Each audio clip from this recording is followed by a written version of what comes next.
Of all the mountain men of the frontier era, few would ever match John Colter's incredible exploits.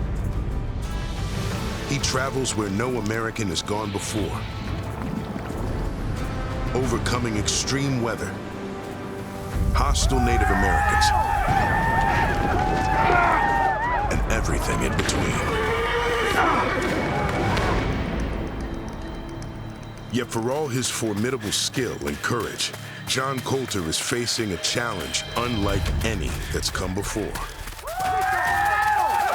And now he's running for his life. Captured by ferocious Blackfeet warriors, Colter's been stripped of clothing and weapons and offered a brutally stark choice. He can either escape on foot from the pursuing braves, or else he can die trying.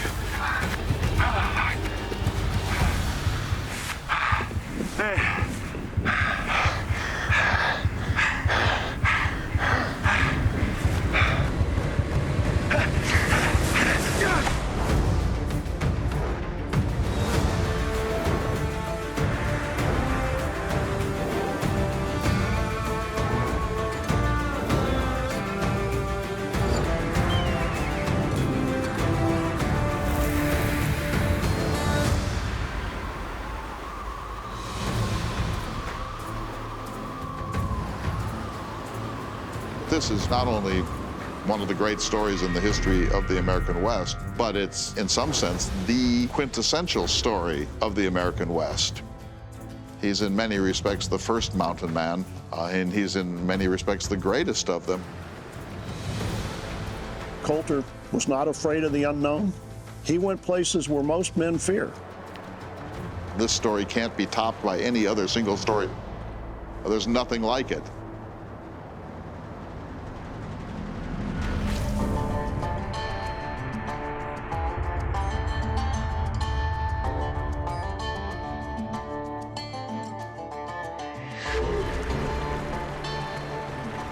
John Colter's frontier career begins with the legendary Lewis and Clark expedition,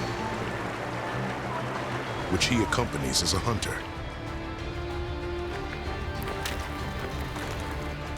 But when the Corps of Discovery returns to St. Louis in 1806, Colter remains in a wilderness that he's grown to love. I think a guy like John Colter loved the environment. He loved the self-dependence that it took to exist out here. In the spring of 1807, Colter's decided to return to civilization at last, until a chance encounter with old friends from the Corps of Discovery changes his life. George Drouillard is a half-Indian scout, and John Potts is Colter's former hunting partner.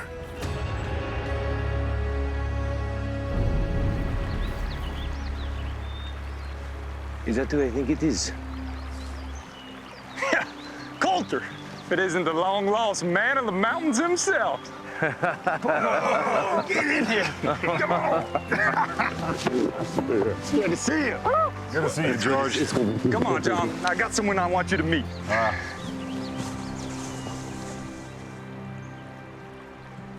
Potts and Drouillard are heading back into the frontier with a new trapping expedition, led by fur trader Manuel Lisa.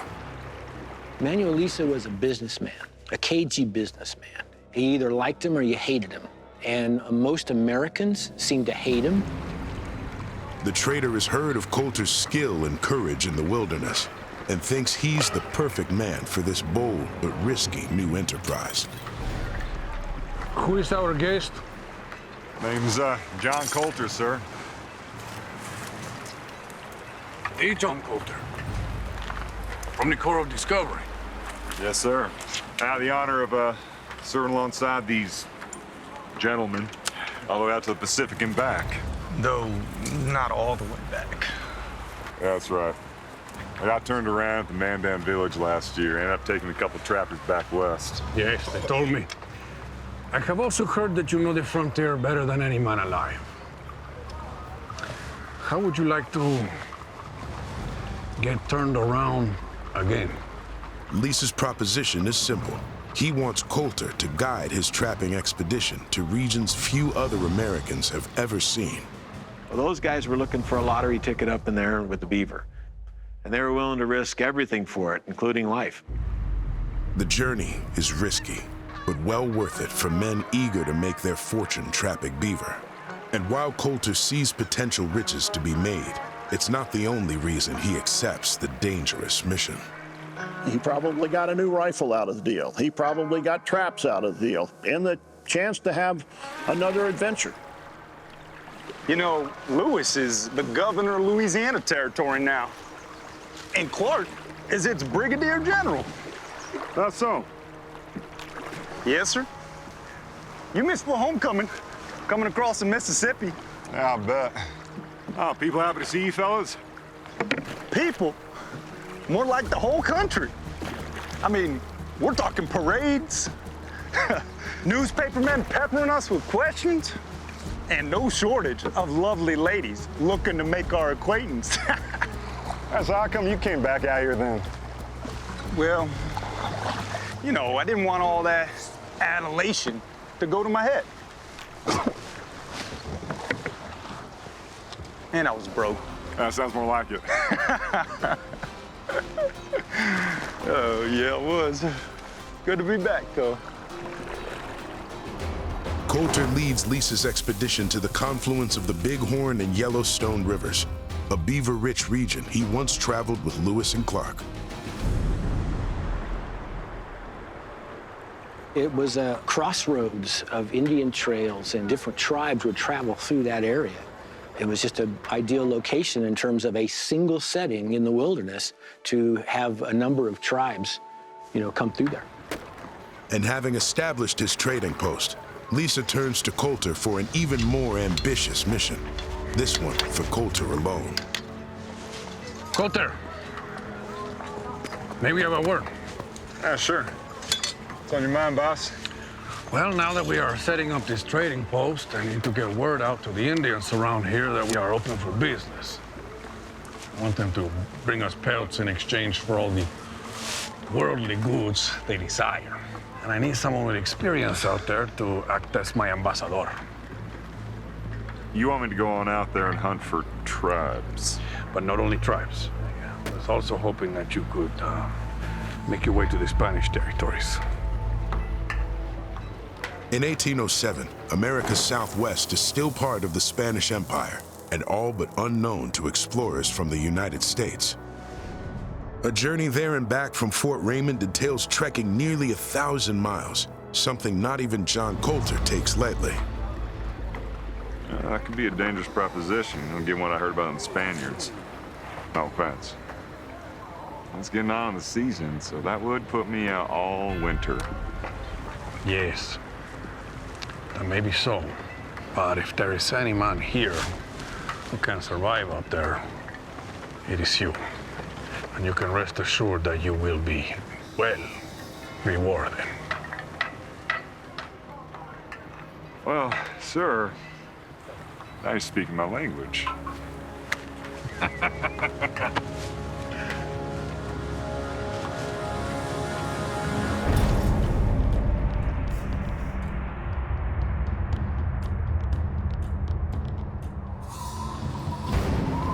As a veteran frontiersman, Colter has no illusions about the dangers that lie ahead. Even for Colter, this is a new level of adventure and freedom.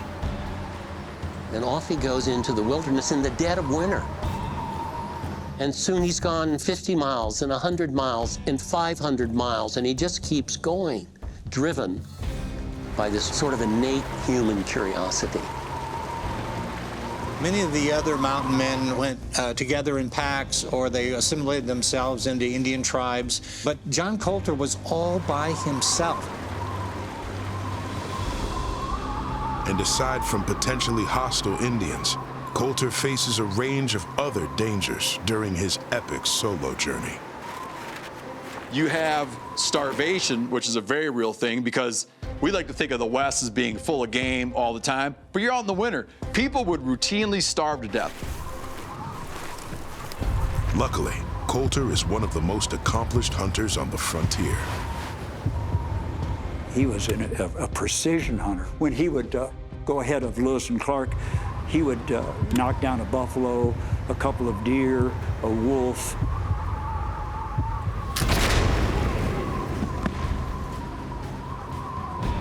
And he would clean them, skin them, and cut them into the various meat strips and hang them on a scaffold to dry before the expedition came up to get it.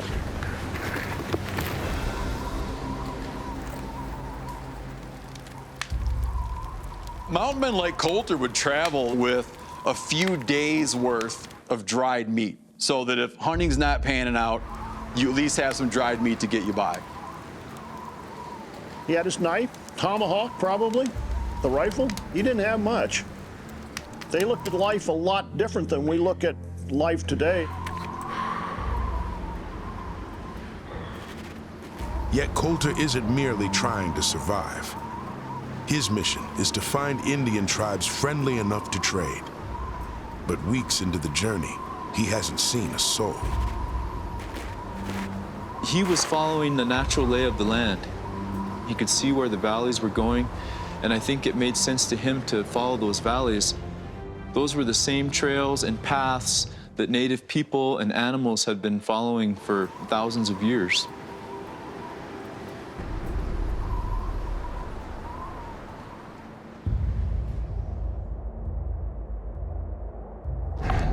Finally, 160 miles southwest of Fort Raymond,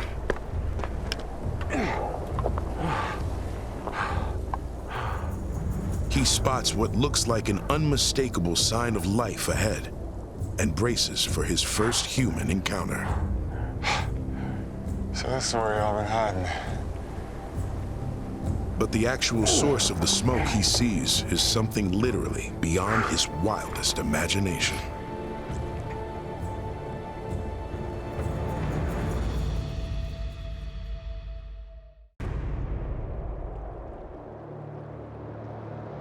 After 160 miles of unbroken solitude, John Colter is near present-day Cody, Wyoming, where he finally sees what looks like a sign of life ahead.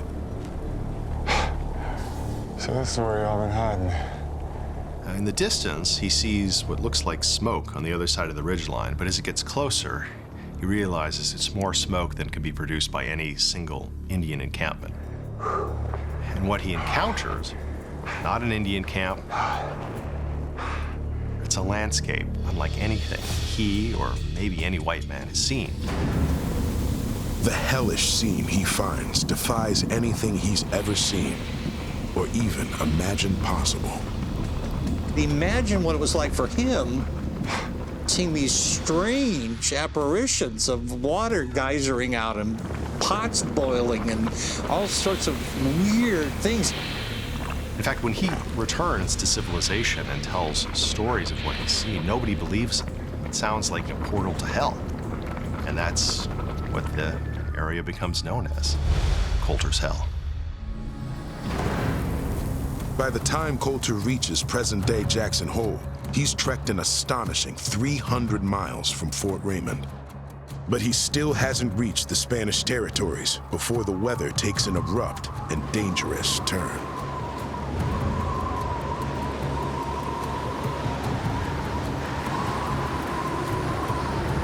I'm sure that John Colter spent the winter down along the river, which is where all native people spent the winters for thousands of years.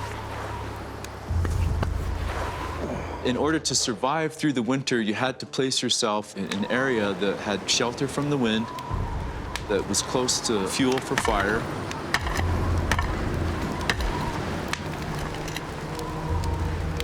I'm sure it must have been unbelievably cold for him. The temperatures can drop well below 30 degrees below zero Fahrenheit in Montana and Wyoming. By January, the region is buried in snow that lingers for months. Colter's days and nights are frigid cold. He battles frostbite and longs for a reprieve he fears may never come. How did all them guys ever pull through is beyond me. To go through all the things they had to go through and still be able to survive.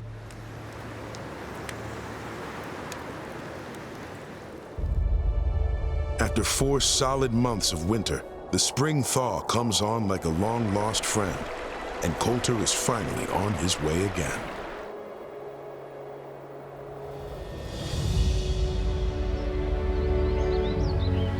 And as his epic journey continues, he encounters one of the most spectacular and beloved places in North America.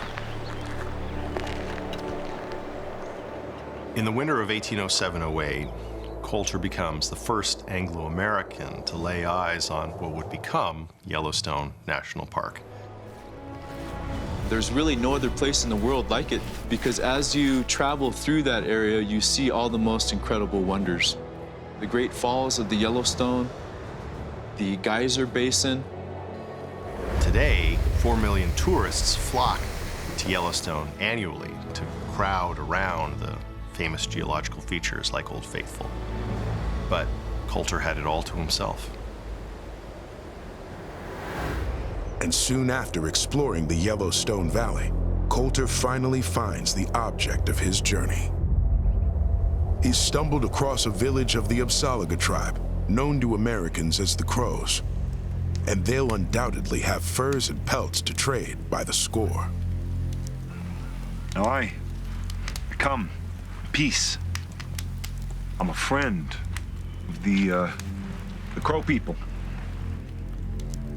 They felt it was in their best interest to befriend this white man because they understood that he had valuable possessions that they could gain access to. Now I possess those goods. I want to trade. Fortunately for John Colter, he was taught plain sign language. There are over 44 different nations that use that universal language, and that was so convenient for someone like Colter because he only had to learn one sign language, and that gave him access to communicate with any of the people he encountered. It's here. It's a mare. Mare. Colter earns the friendship of the Crows with gifts of trade goods and assures them far more can be had at Fort Raymond. Having completed his mission, Colter returns to the Bighorn River, ending a 1,000-mile round-trip trek unlike anything in American history. After reporting his findings to Manuel Lisa, Colter's eager to tell of his incredible journey, but he is surprised by the reactions of his friends. Now, mountain men were known to exaggerate, but petrified trees, mud pots, geysers steaming into the air. I mean, how is this possible? It was spewing from the bowels of the earth. The ground was peppered with these boiling pots of mud, and huge plumes of hot steam were just shooting high up in the air. That's just ridiculous. There's nothing on the planet that looks like that. Oh, Colter, you've told us some whoppers in the past, but this one tops them all. That's deep.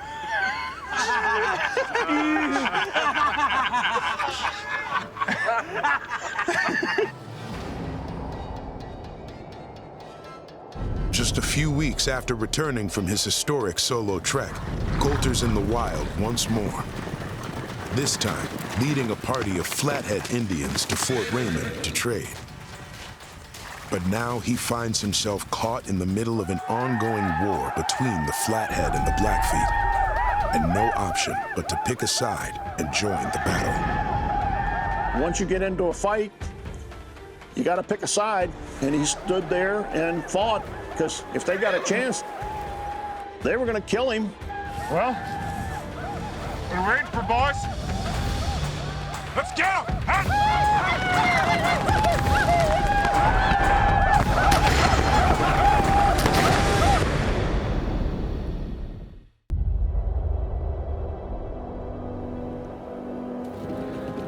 While leading a party of the Flathead tribe to trade at Fort Raymond, Colter encounters the Flathead's most implacable enemy, the Blackfeet.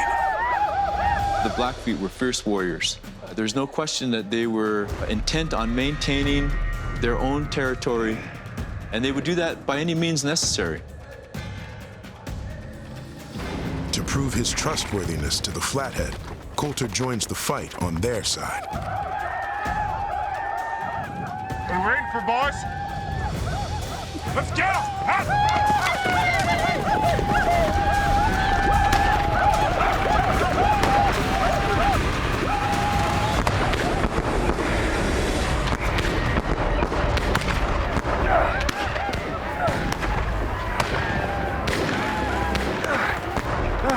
When he got wounded, he crawled into a thicket and he continued to fight until it was over.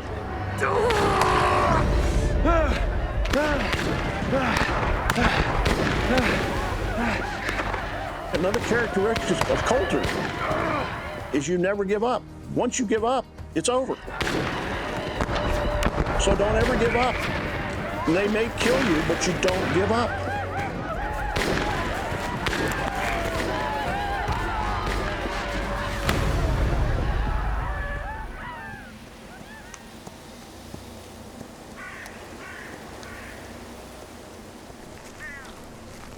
With Colter's help, the Flatheads drive off their enemy, making himself an enemy of the vengeful Blackfeet in the process. The Blackfeet were very wary of these white men that were beginning to come into their country. And when they see this white man fighting alongside their enemies against them with his unerring aim, they're infuriated.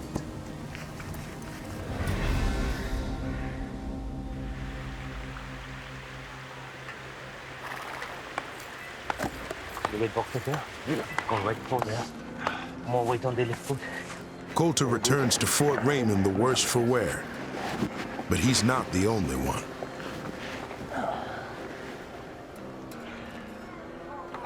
That can't be John Colter. John Colter don't bleed. Potts. Oh, you got prettier. How'd that happen? You know, you think this is bad, you ought to see him. Do not listen to Potts, John. He's still demented from that pummeling he took. Yeah, well, no more than usual, I figure. Besides, maybe a good beating will do you some good. Tell you, I'm itching to get out there after those beaver. You know, I've been needing a good partner. Colter, how long till you can walk normal again? Well, probably before you look normal again.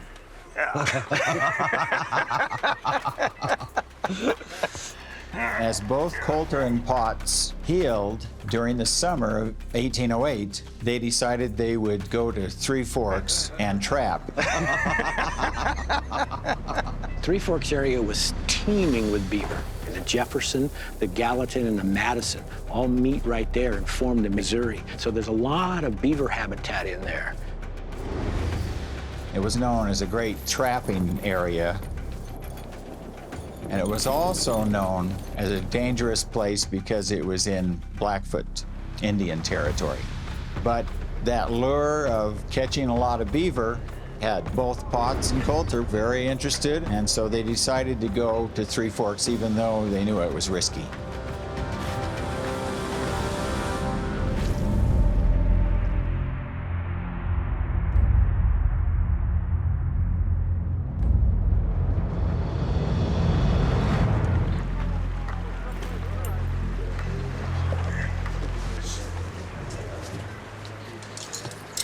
And where are we headed? Three Forks. Three Forks? We just fought the Blackfeet? Yeah. Are you mad? And as if trespassing in Blackfeet territory isn't bad enough, they'll be hunting an animal the Blackfeet consider sacred.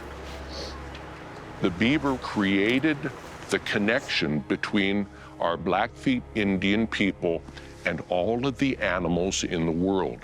So when the Americans came and they trapped the beaver, they were not our friends. We'll be fine.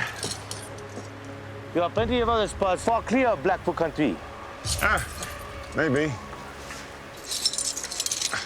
but no better spots. I expect the Blackfeet to be far north of there by now. We'll be back before you even miss us.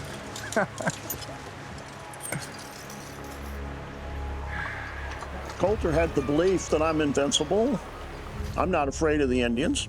I'm better at their game than they are.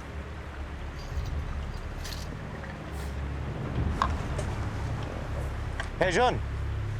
Yes, George. Be smart out there.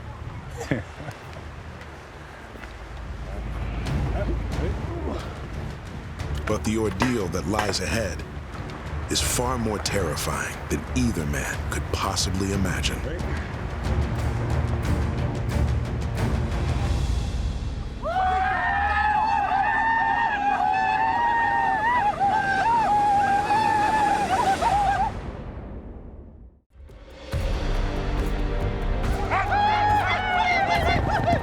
Just weeks after nearly dying in battle with the Blackfeet Indians,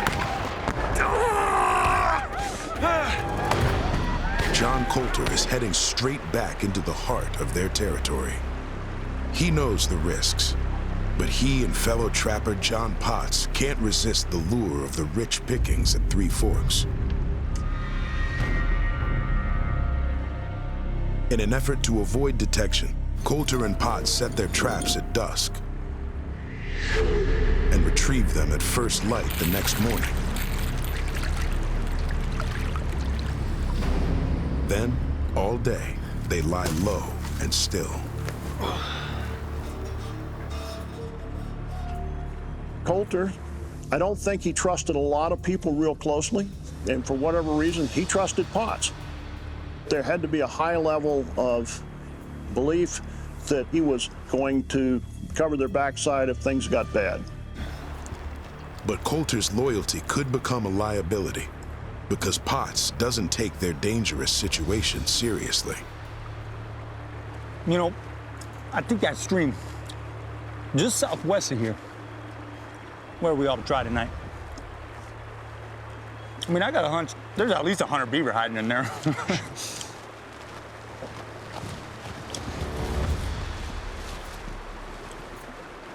Colter knew that if they got caught, they were going to be in a gunfight or outright killed. Like, it was just a matter of course.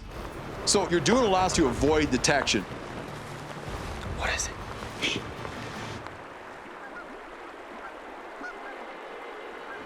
I thought I saw movement.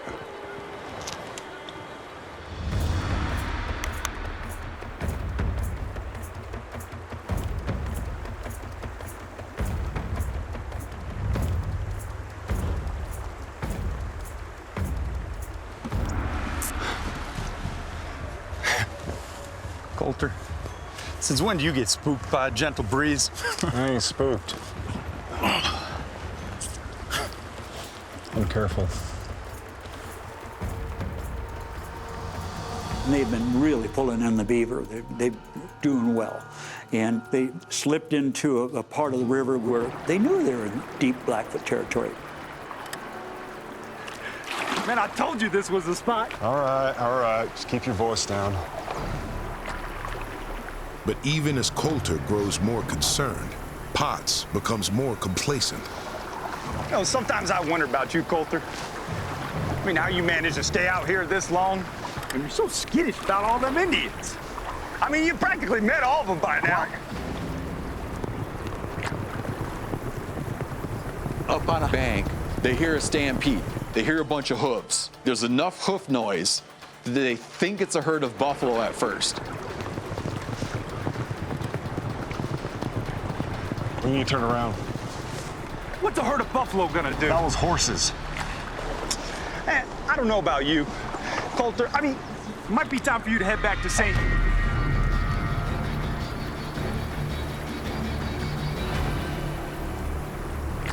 But now, John Potts can see for himself that Colter hasn't just been crying wolf. It was at that point that you saw the difference between Potts and Colter.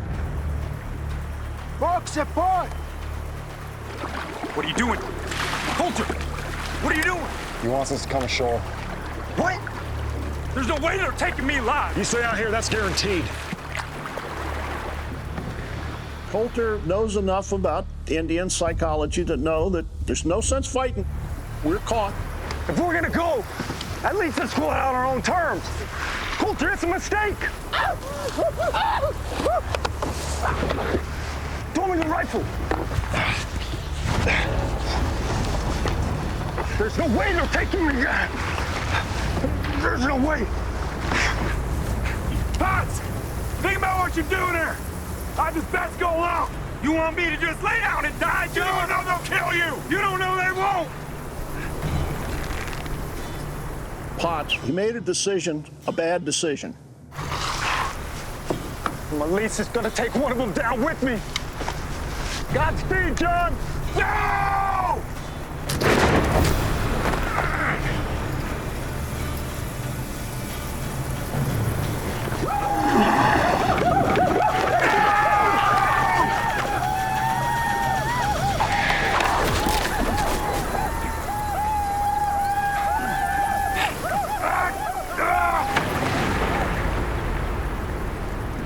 Potts was just simply riddled with arrows and killed. Colter expects to join his friend in the afterlife at any moment. But the Blackfeet want his death to be a terrifying message to any other trappers that might want to follow in his footsteps.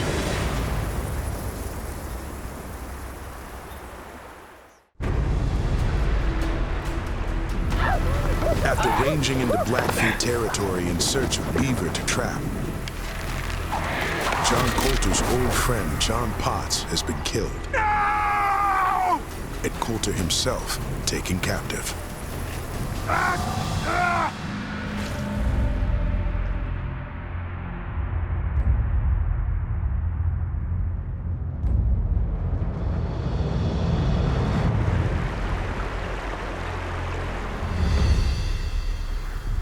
So now Colter is stripped, naked.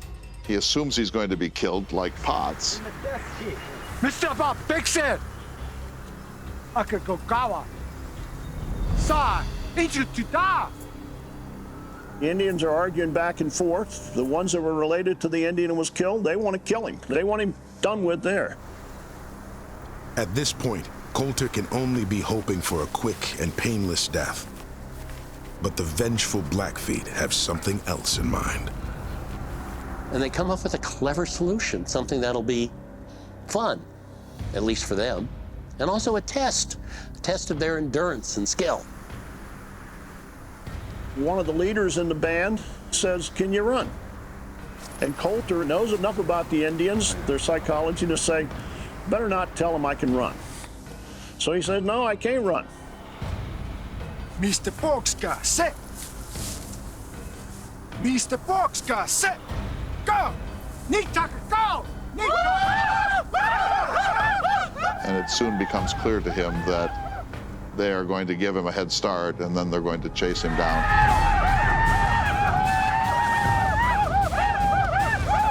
He's going to run and run for his life with the youngest and strongest braves running after him. If he wins the race, he lives. If he loses the race, he dies.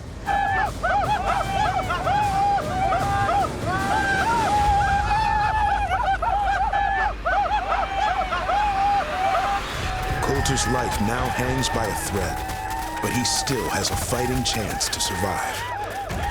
And so he begins to sprint across the cactus plains of the Three Forks area. He's running at top speed. You can imagine how excruciating this has to be. He's naked, but he can't stop or he'll be killed. But Colter's been hardened by life on the frontier, and he's in the prime of his life.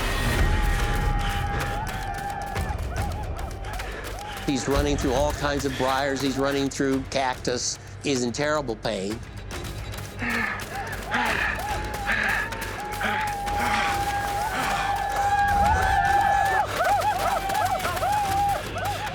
Running with every ounce of energy he can, Colter outpaces all of his pursuers, except one.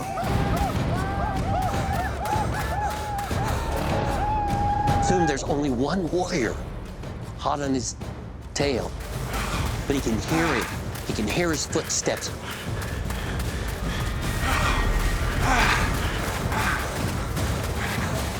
The adrenaline's flowing. His blood vessels in his nose burst and he's bleeding.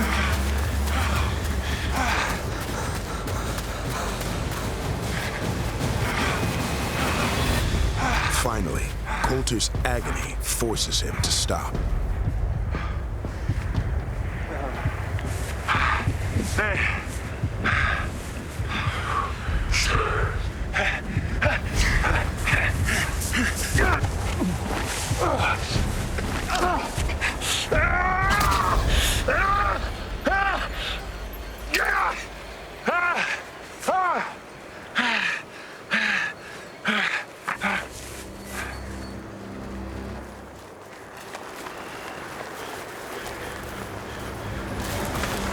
The rest of the younger men come up to their fallen friend. They're really upset now. He's really struck a hornet's nest. Look up, remember. Six easy. Unapsik, okay? Let's just go akakayo. Okay, okay.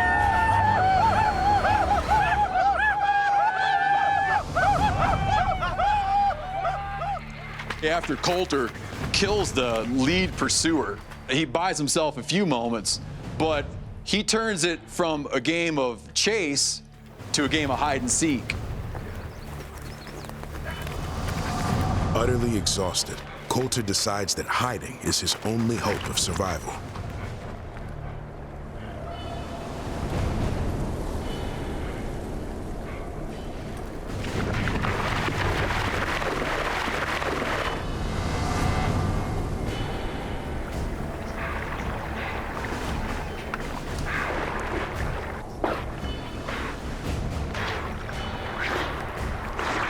And he looks around and he sees a beaver lodge. And he goes and he hides under it.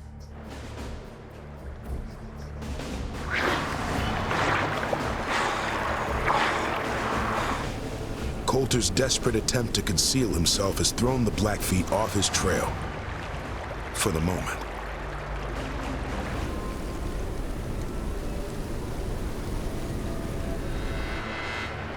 But if the warriors figure out where he's hiding, he may be trapped with no way of escape.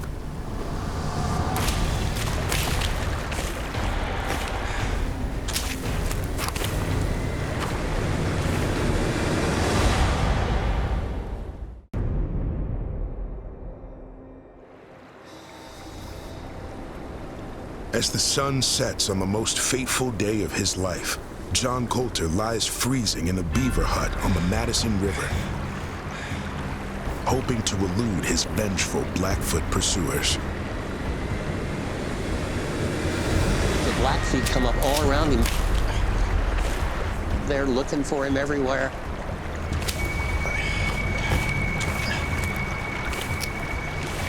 And finally, after what seems an eternity, they give up. And they depart.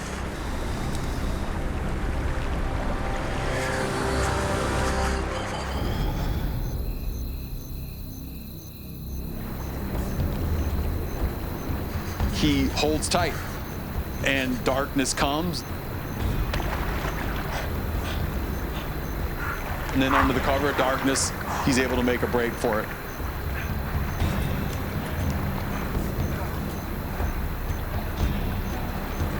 He's far from clear then. He's got a long, nasty, painful journey ahead of him. Colter separated from safety at Fort Raymond by 200 miles of dangerous wilderness. The word pain comes to mind for me, for what that does to your feet to try to travel over rocky ground, barefoot, and just being so hungry.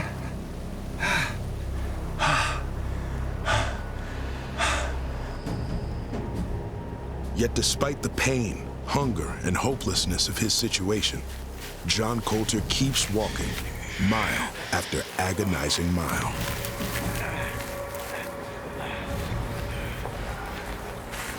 He's looking for berries, he's looking for roots. He's keeping a low profile in the daytime. He's staying hidden.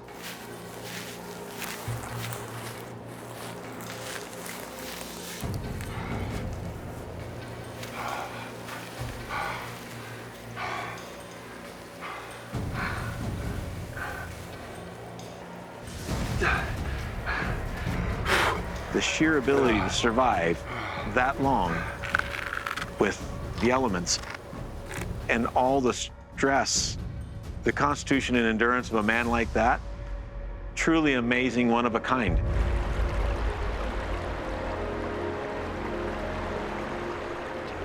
The trappers at Fort Raymond have had no word of Colter and Potts for weeks. Hey kid, and look, and when he looks at me, he does this. Call me the kid. Oh, man. Hush up just a minute. Looks like we got a visitor. And the haggard figure that emerges from the brush near the fort bears little resemblance to the John Colter they remember. Hi, boys. Who is that? It's me, Colter. Colter? Colter! Colter!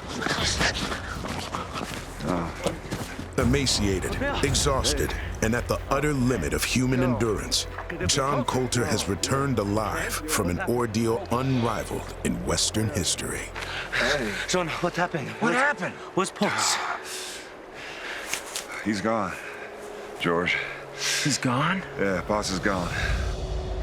Get him out. Come on. Come on. This guy was tough.